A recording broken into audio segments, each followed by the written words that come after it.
My name is Chelsea Bronson. I am a GCU student. My instructor is Miss Jones. This is for class E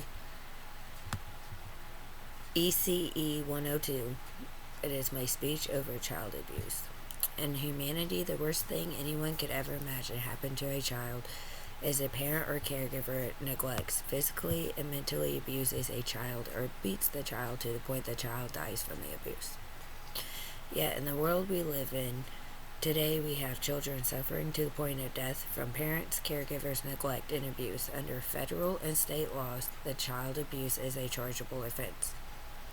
Since 1974, the Child Abuse Prevention and Treatment Act, otherwise known as CAPTA, was passed. Through this act being passed under the federal law, children are to be removed from the home due to the failure of the parent and caregiver would result in the child's death. Child is sexually abused or physically or emotionally harmed. Under federal law, child abuse is subdivided into physical abuse or physical abuse, emotional abuse, neglect, sexual abuse, and exposure to domestic/family violence. Different signs to look for as a mandatory reporter are bruises, welts, abrasions on the face, arms, back, and bottoms. Behavior signs which appear in more of the sexual abuse and family violence cases are sudden change in behavior and mood.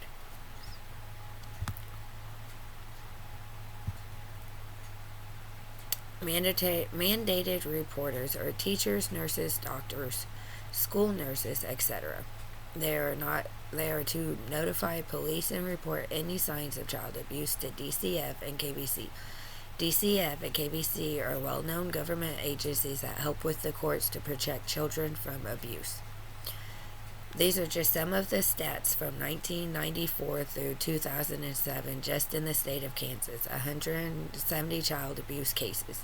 64% were fatal physical abuse. 56% were female victims. 78 were white. 17% of victims were black. 40% were victims of single mothers. 82% of the deaths of the young children happened in their own home. Like I said, these are just some of the stats from Kansas. With so many cases, they can not keep up on the stats of how many child abuse cases there truly are. They usually just get pushed underneath the desk. Sitting here wondering, why am I so passionate about what happens to our children in our country? Well, a little backstory. I was one of the lucky kids to get out of an abusive life as a child and adult. I know what it feels like to try to speak about what is going on in an abusive home, just to be shut down by adults thinking that I was lying. You tell them that what's going on, and they're like, oh, and they go and talk to the adult, and they just don't believe it. Having an adult as a child not listening and believe you makes it hard to trust no one in life. Plus, as being a survivor of child abuse, you get to the point of why even ask for help when no one's going to listen. I am becoming a teacher to help all children, definitely the ones that are not being heard. Every day, even to this day, I listen to the song Concrete Angel by Martina McBride and think how I was so lucky to get out. But at the same time, there are so many kids less unfortunate than me. I have 2 sons of my own that I do not ever want them to worry about when is my next meal. Did I do everything on the chore list correctly, or am I getting ready to be beaten when I get home?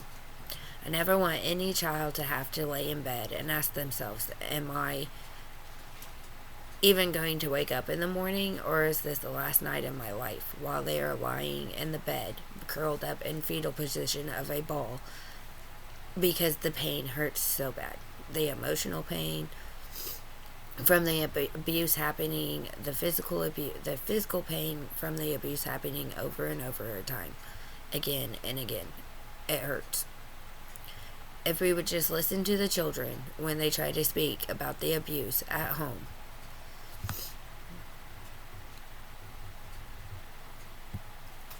Sorry, I'm trying to read from my notes, and it's like, ugh. From the abuse happening over time hurts so bad. If we would just listen to the children when they try to speak about the abuse at home, quit just taking the word of the abuser and thinking the child is lying. Do a full investigation on the people in the house. Have them take lie detector tests to prove that they are abusing the child.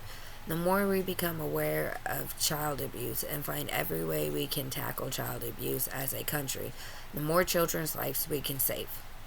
It only takes one person to start the battle, but it takes an army to finish the war. As a mother and survivor of a child abuse, I want to help the war against child abuse, and therefore I'm becoming a teacher. I want to be the voice of a child that is not being heard by themselves.